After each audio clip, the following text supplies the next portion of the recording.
Welcome back to Talk Murder Me podcast. This is going to be a very short episode. Just something that I found very interesting. And have you guys heard of the St. Flannan Isles Lighthouse Keepers? No.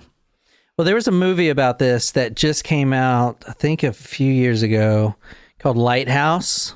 Is that the movie? Let me see. It's called The Lighthouse. Oh, we should watch this as horror and drama. This is the movie right here, The Lighthouse. Okay. And you probably, let's see, it's got some famous people in there. William Dafoe. Oh, I love William Dafoe. Robert Pattinson. Who's Robert Pattinson? He's from Twilight. Also, he's going to be the next Batman. Where do you see his name at? Right above Robert Pattinson. Oh, I see. I don't, he looks familiar. He's the vampire from Twilight. Wait, does that say Yarmouth Airport? Is that supposed to be taking place in like Yarmouth, England, or Yarmouth, Massachusetts? This, if it's based anything on this story, which I think it is, then it's would be based in Scotland. But I don't know. Okay. But I think I heard that it was like loosely based on this story. This actually, I don't know if this is even fucking. Is this? It's got to be related. Let me see. There's a mermaid. A mermaid? Why don't you control F it? What the fuck did you just say to me? Oh, control fucking F you.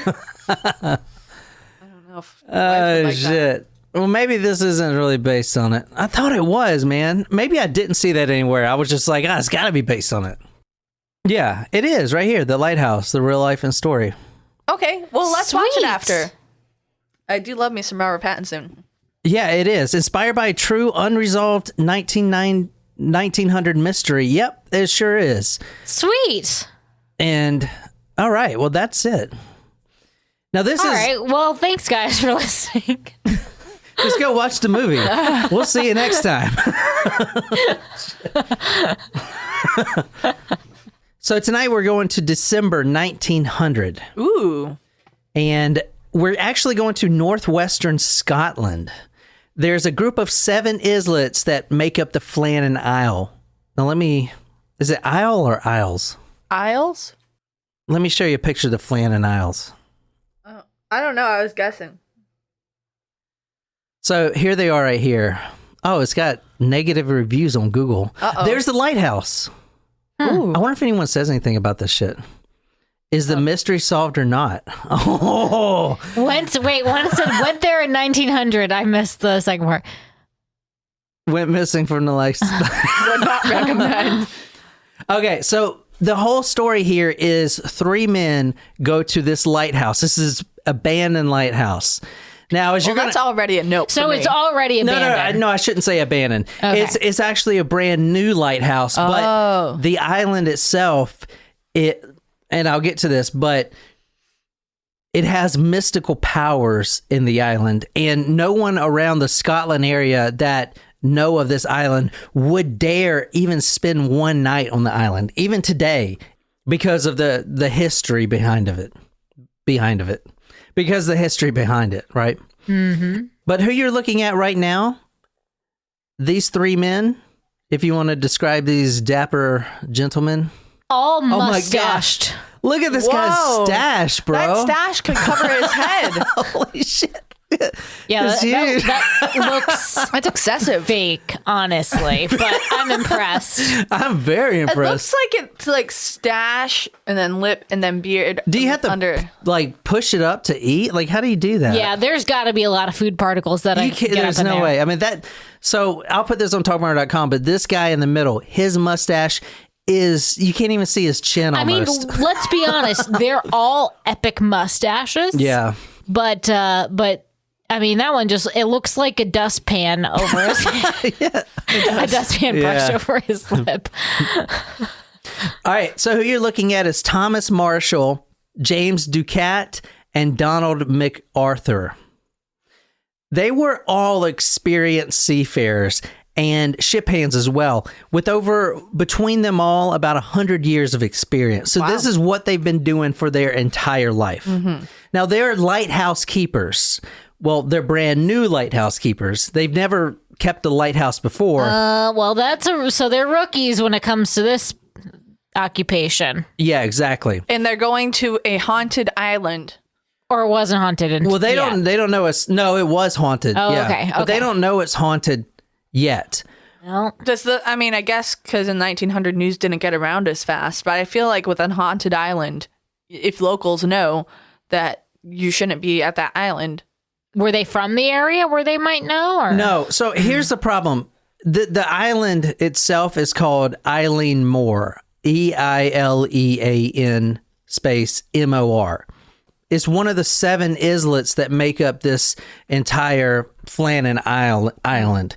They've been having a problem. Now, this problem has been going on for hundreds of years. No one can see, since you saw the Flannan Islands, how it's just spaced out and just right there. The problem is no one can see it. A ship captain, there's been hundreds of ships that just ran into it because they can't see it. I know it's different these days because we have technology, we have radar and stuff like that. Well, I guess they still use lighthouses, but they don't depend on them like they used to. Right. When you have a ship that's nothing but wood and you're out there in the sea, I'm talking about the middle of the ocean where there's nothing for hundreds of miles in either direction, and you're relying on one light on the ship to just scan 360 degrees, you may miss it. You may not know where you're at on the map exactly because everything around you is the exact same. It's just water. Mm-hmm. There's a huge problems with these ships actually running into this islet, this island. Mm. So they decided the best island to put a lighthouse would be this Eileen Moor. It was a very tall island. It was the tallest island that was out there. Now, keep in mind, if you go and look this up, it's by Scotland. It is closest to Scotland, but it is still way out there in the ocean. Mm. Okay? Here, let me show you the Google map right quick. It's funny that we're doing a lighthouse story because I was almost going to carve a lighthouse pumpkin. Really? Yes, I was. But then I was like, no. What do you mean you were going to carve a lighthouse pumpkin? I was going to carve a lighthouse into a pumpkin when we were carving pumpkins earlier. Jen, you can barely make a smiley face in yours. Plus, there's blood all over it where you hacked off your finger. You're not wrong about the first part. I actually escaped with no injuries, so that was pretty good. All right, so here we go right here. This is the St. Flannan Isles, and we're looking at this right on Google Map or Google Earth. You see Scotland. Wow. Yeah, you see Scotland. Mm-hmm. And Northern Ireland. Uh-huh. Of course, I knew where that was. I didn't have to look at a map or anything. Proud of you. Okay, so it's technically Scotland. Yeah, so this right here, there's some developed towns, even in 1990. Right? 1900? Yeah, even in 1900s. There's some developed towns, even in 1900s, along this coast. Because I've read in several of these old newspapers that they could actually see the light coming from Flannan Isles. Huh. So, light travels how fast, Jen? 360,000 meters per second. Very good. Right. Oh, I said that. I mean, he did not. I know. I'm just kidding. So, I'm not even gonna say that I attempted to try because.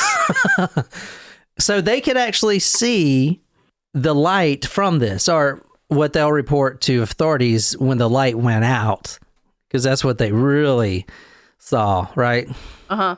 The exact one we're going to is Eileen Moor, which is this big one right here.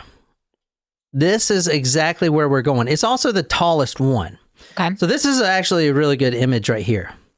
So the lighthouse... I had a friend named Eileen Moor once. What happened to her? Yeah, like she's... It's a mystery. Fucking dead or something. I actually didn't. I was just making a joke.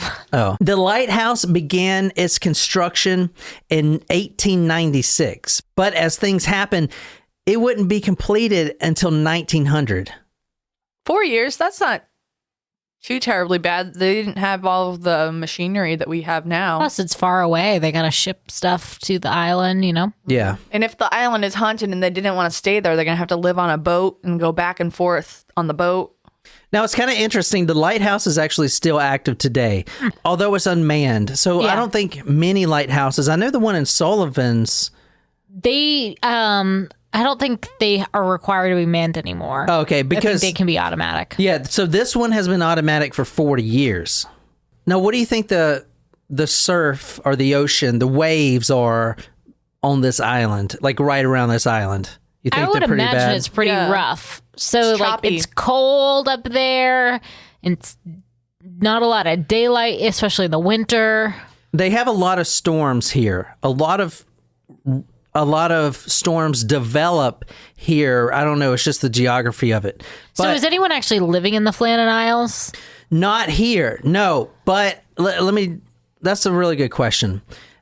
No one lives there, but when ships would pass, they would notice sheep, herds of sheep, actually. That's a lot of sheep up in that area. Grazing on the island. It's very little grass. Let me show you a picture of the actual island.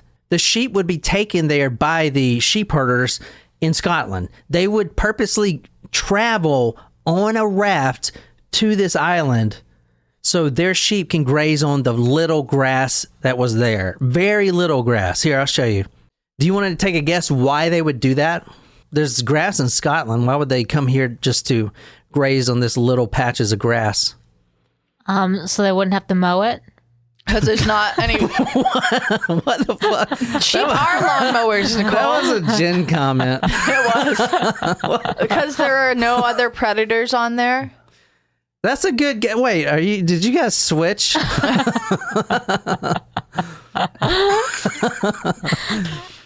I'm Ken Johns for Halloween, remember? That is a good guess, Jen. I can't even say it.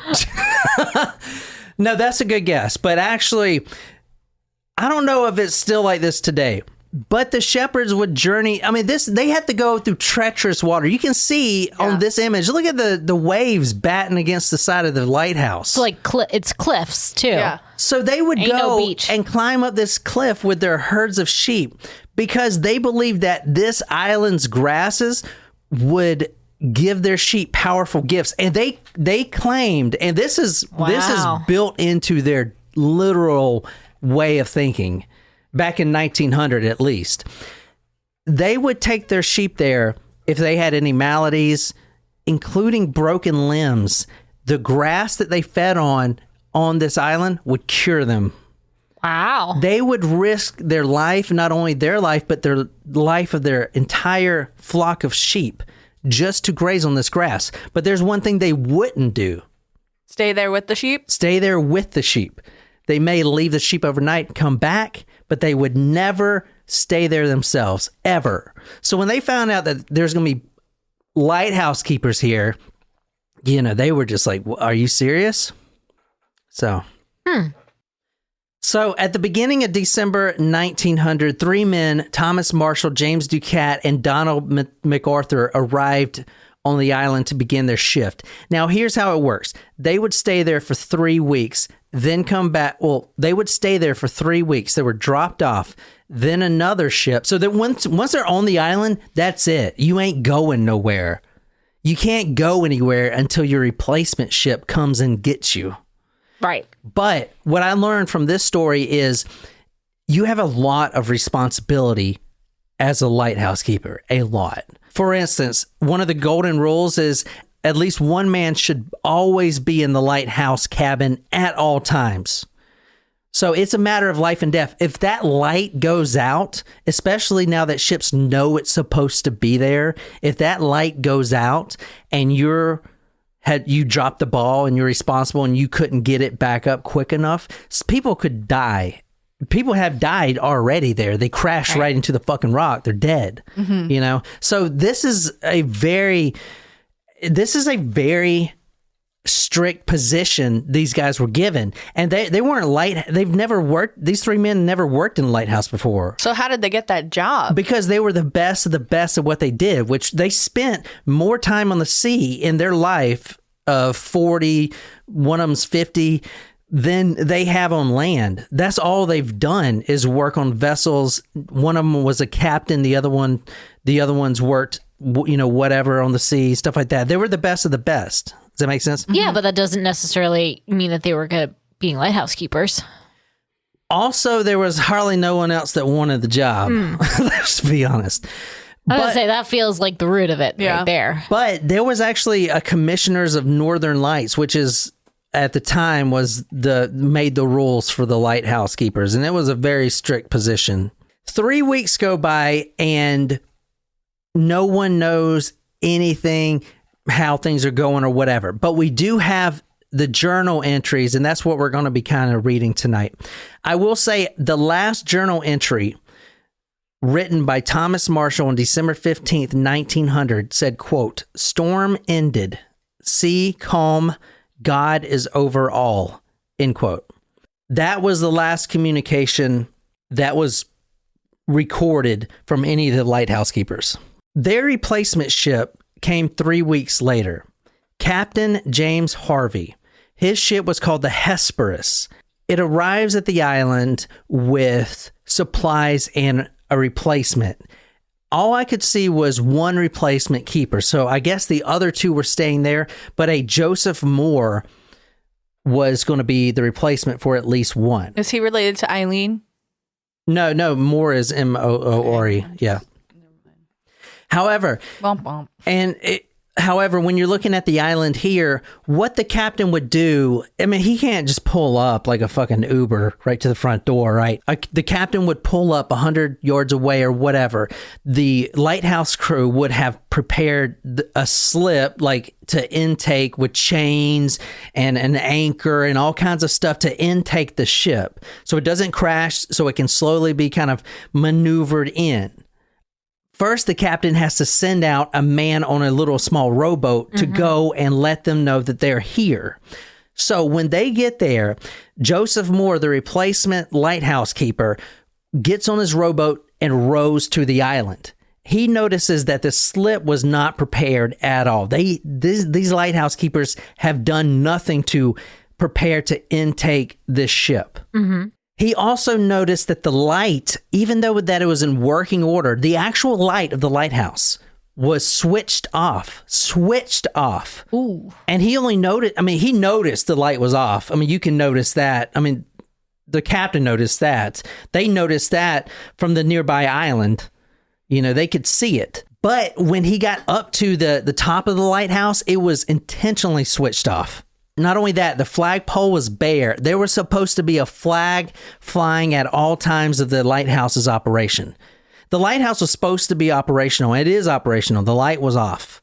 Not only that, all three men were completely gone, vanished, without a trace. I should have probably started off with that. Joseph Moore, the replacement keeper, immediately felt, and this is from an old-ass newspaper that you can hardly barely read, but it says he felt a, quote, all-encompassing sense of dread, end quote, when he gets to the island.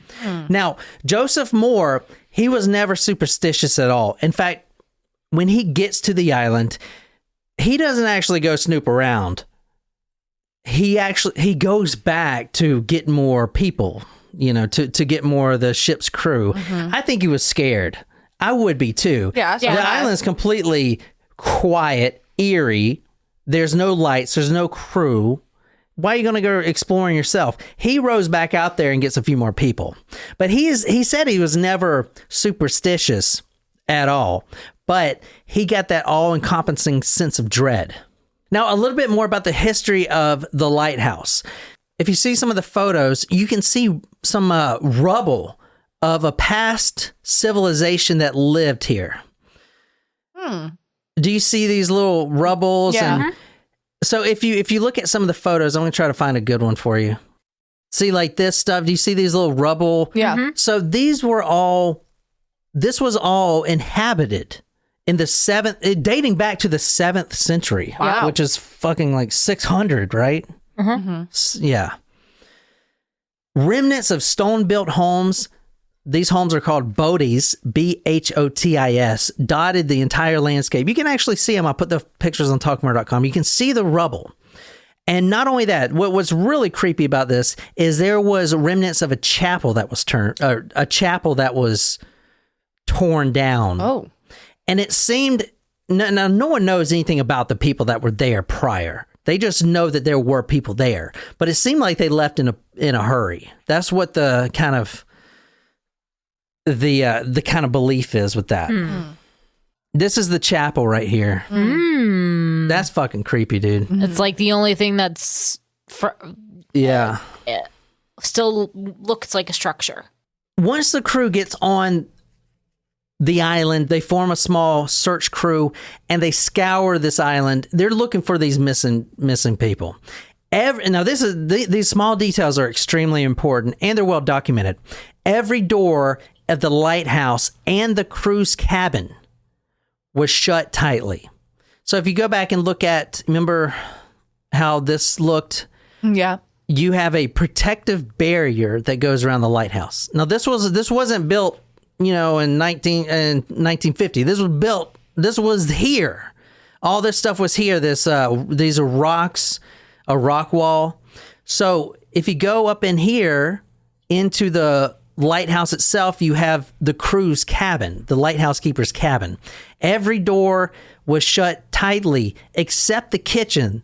The kitchen door was the only one in the lighthouse that was open. There was food on the kitchen table, and it looked like it was prepared but never eaten. So there's food on and this is very important. Was the food rotten or was it? It was, it's been a couple days before that. And that's one of the reasons they know like something happened days ago. A single coat hung on the rack, which was also really concerning because there's really high winds here and it's in Scotland, right? Yeah. It's effing Scotland. In it's cold. December. In December, yeah. So you have 3 lighthouse keepers, 3 coats. You don't bring anything you don't need. You don't bring designer coats to wear out at the club. There is no club. You bring what you need. So everyone should have been wearing a coat. So why is there one coat hanging up? Why is there food left on the table? It's also important to say that every clock on the wall, every clock in that lighthouse had ceased ticking. Whoa, that's weird. Were they all at the same time?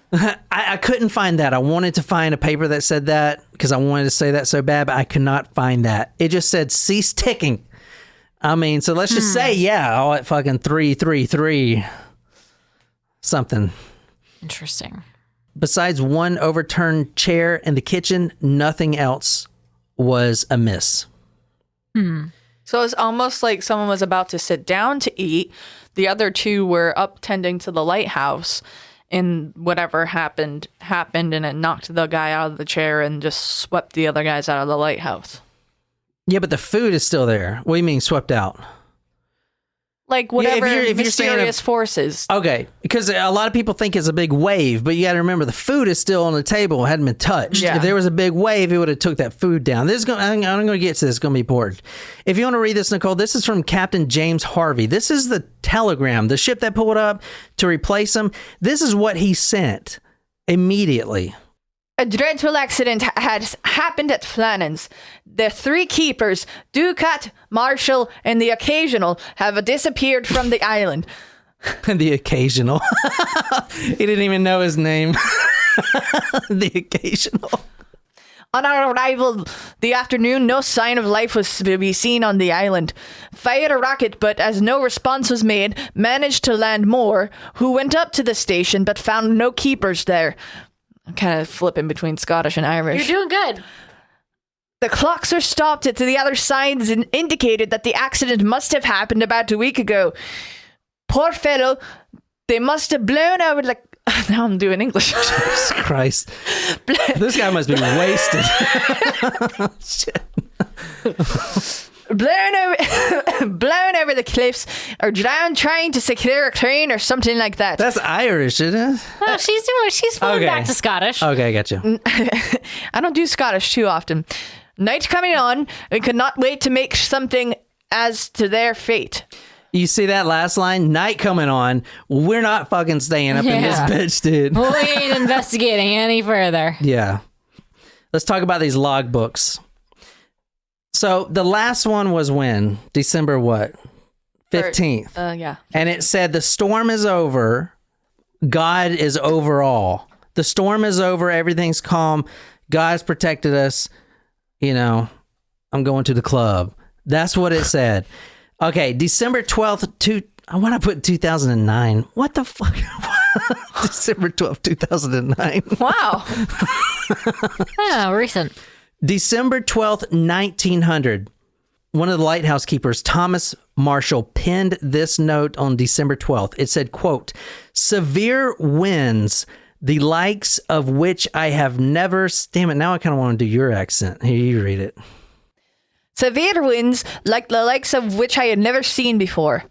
The island that can see the light to the right of it reported no strong winds during their stay, reported no storms. Now, that doesn't mean a storm couldn't manifest itself, but from what I saw, the thinking was if it manifested itself, it went right over the island, the right over the men, the lighthouse, and then it dissipated after it did its damage. Because a lot of people believe that this was a storm that did this, but I'm going to tell you, I don't think it was. I don't think it was at all. Unless they were like all outside. So I was just about to say, but they wouldn't be out all outside. That is one of the reasons they can't be out all outside. None of them should be outside of the lighthouse.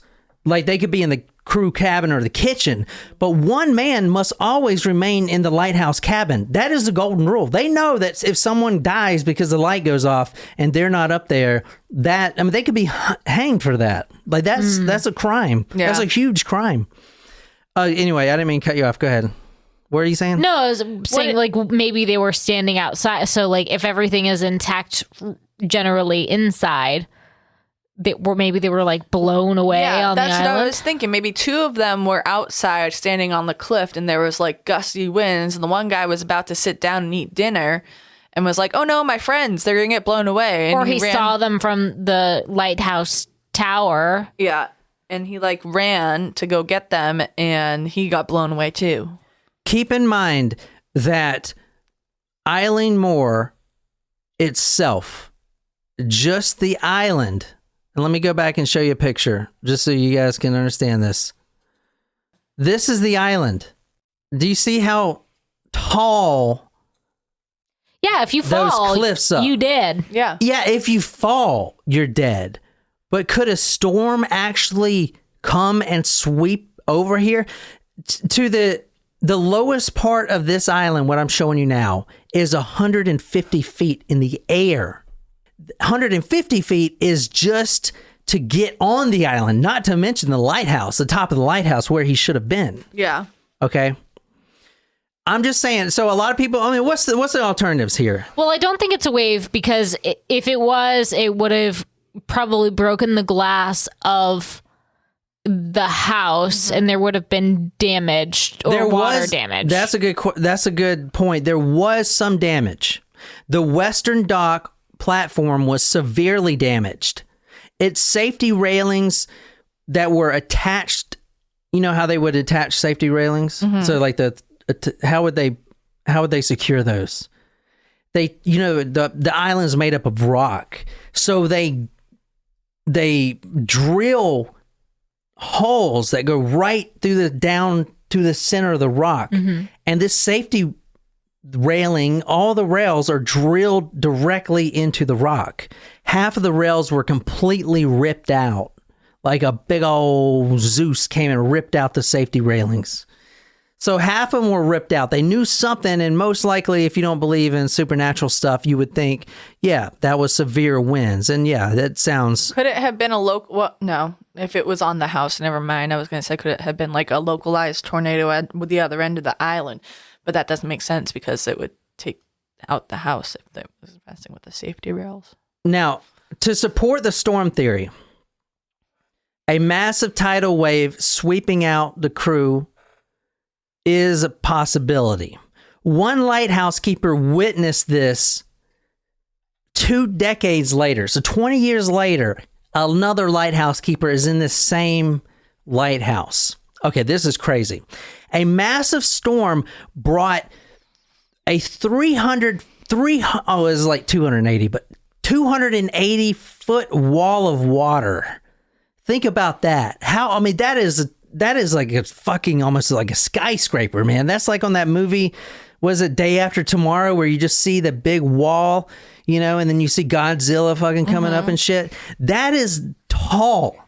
This guy, two decades later, he was actually in the lighthouse, and he almost got swept away at the very top of the lighthouse. It damaged all of the internals in the lighthouse. And it almost swept him out. It completely engulfed the whole island. So it could happen. But if that was the case, then it would have destroyed everything. There wouldn't be food on the table and stuff like that, right? That's what I'm thinking. Yeah. The pressure of the water is too great. Now, this is from Robert Moorhead. Get it out, Moorhead. We weren't going there, John. This is from his official report. He believes that it was a wave.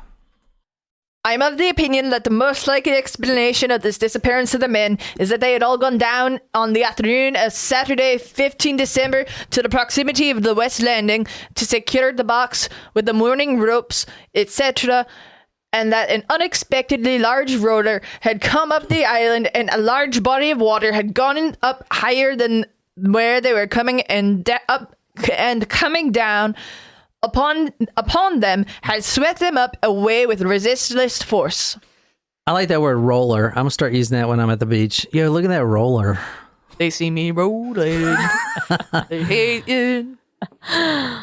So this commissioner says that on the 15th, which you remember that one journal entry was on the 15th. It said the storm is over. Yeah. Everything's fine. Now, it's not really those that give this story the creepy appeal. It's the other journal entries right before this. Thomas Marshall, he's the one that's writing the journal, wrote that James Ducat was usually the big guy, the boisterous one, always funny, you know, just always lighthearted, the guy that would like punch you in the shoulder and kind of be a dick, but you know, he laughs about it. Very outgoing. He wrote in his journal that he began to completely withdraw. Now, this is before everyone swept away or what. There's nothing wrong besides them being there for 2 weeks now. He completely withdrawed and was no longer speaking. And this is straight from the newspaper. Quote, no longer speaking or acknowledging the other crew members. Really? And there's only two left, so it's Marshall and the other guy. This guy is, you would talk to him and it's like he wasn't even there. He would just, you know, just not be there. And this is in the guy's journal, in the journal? Yeah, this is in the journals. What if he murdered two of them and then jumped off the cliff? Well, so that's one of the big theories. I think that's where that movie may go to. I don't know. I haven't seen the movie. Marshall described an unusual low morale of his crew, and that Donald MacArthur, which he was the gruff one, considered the gruffest of the bunch, the one that the one that had the mustache. They all had the mustache. No, but the big mustache.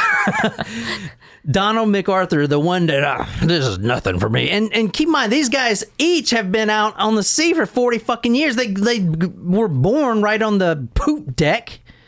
Yeah, they came right out on the poop deck, and they just want to say poop deck. Donald MacArthur, considered the gruffest, sat in the corner sobbing for days. Oh boy. So all right. Oh dear. Stir crazy. Thomas Marshall. I mean, it could be seasonal depression. Yeah. You know, they're all up in the north. Yeah. It's dark, not a lot of daylight. For 2 weeks? No. Yeah. Why Possible. not? They had plenty of food. And Thomas Marshall, luckily he wrote all this down in his journal. Like I said, James Ducat began completely withdrawing and not speaking to anyone, and it looked like he wasn't even there anymore. The gruffest of the bunch, Donald MacArthur, for days, did nothing but sit in the corner sobbing. So obviously no one's in the fucking lighthouse doing their goddamn duty. Everyone's crying and shit. You know? All right. That's fucking creepy. Logbook entry, December 15th. He wrote that all three men got together and prayed. Now, this is right before he wrote the God is over all. Right before that, all three men got together and prayed together, and that morale, quote, morale was now at a severely low point. The last words penned by Marshall stated, quote, storm ended, sea calm, God is over all, end quote.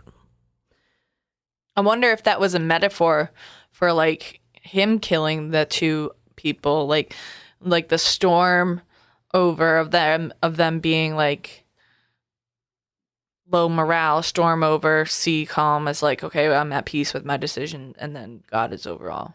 No passing ships, because there were ships that used the lighthouse. And I mean, there's pretty heavy traffic. I mean, you know, ships go, it's not like freaking Amazon's delivering their shit, but it's, a ship every other day or whatever. None of the ships reported any heavy storms in any of the areas that they went through at all. No storm at all. So especially of one of such a serious nature. So even the storm that they were referring to in the journal may not have actually happened.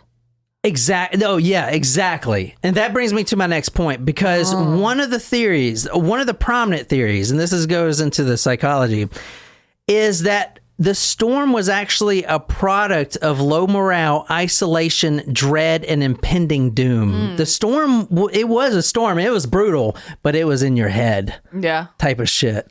Like hallucination. That's fucking crazy. There's another theory that madness set over one of the men and murdered everyone, then jumped off, like Jen said. So, and that's about all the theories. This is a cool little newspaper here. I pulled a lot of it from this. I don't know what is from the 1900s. I don't know what paper. I have to go back and look at my notes. But what do you guys think? What do you guys think? You think it was just a storm? No, I don't know. Whatever it is, it's spooky. So a lot of people think that the ghost of Saint Flannan didn't want the lighthouse there, and that interrupted, his spirits or whatever the fuck. And if you believe that stuff, there is, but it is documented that sheep herders would not stay the night there at all, but they would risk their life to go have their sheeps graze there. Like that little stuff is what really gets it, man. Yeah. And the rubble of the church and stuff like that. I had put something in my notes that said something to the effect of Saint Flannan.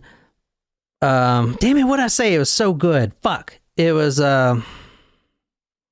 something about him still being there. God damn it. I wish I fucking had that shit. Anyway, what do you guys think? Spooky. Yeah. That was a great Halloween story. Yeah. Yeah, it is Halloween here, and we're about to get some trick-or-treaters. Yep. Life-size candy bars at our house. Come King and get size. them. Oh, life-size. Which... Wow. Life-size. Oh, fuck. Could you imagine? That means next year we all have to dress up as candy bars, like the Hershey, the Hershey mascot. You know what really pisses me off is this fucking fun size. Every time I get one that says fun size, I'm like, this isn't fucking fun. This should be called mean size. Oh my gosh. But anyway. Is it just me, or does the fun size candy taste different? What? Oh, I don't know. I just feel like it just has a little bit of a different... I don't know. Maybe. Which one in particular? Reese's. I don't know. I don't know. I bet you there's someone out there that agrees with you, and someone's going to be able to tell us what it is. Maybe. But that's the story. I hope you guys liked it. Kind of short. That's very good. Besides the creepy newspapers, and I want to. I guess we'll go watch the movie. Yeah. If you guys want or whatever. I do. I guess it follows it. Said it did. We'll find out. I don't know. I didn't research the movie. I know it's got William Dafoe in it, and he needs to redeem himself for that Van Gogh movie he made. He also, William Dafoe, didn't he play the Green Goblin in the Spider-Man movies? He did. Yep. I like, yeah, he's a good actor. Anyway, that's all I got. This is Talk Murder podcast, a little different. Murder. I don't know. What do you think? Go to talkmurder.com. Tell me, was it murder? Was it the ghost of St. Flannan? Was it... Were they just all fucking drunk? I mean, you heard Jen talking, doing the journal entries. They were obviously fucking wasted. Or maybe it's just me who can't read. But anyway, that's Talk Murder to Me podcast. We'll see you next time. Be sure to subscribe. We put out episodes Tuesdays, Thursdays, and Fridays now. We're trying to hit old 300 before December 31st. So if that's all, my name is John. And until next time, good night, you lovely, lovely people.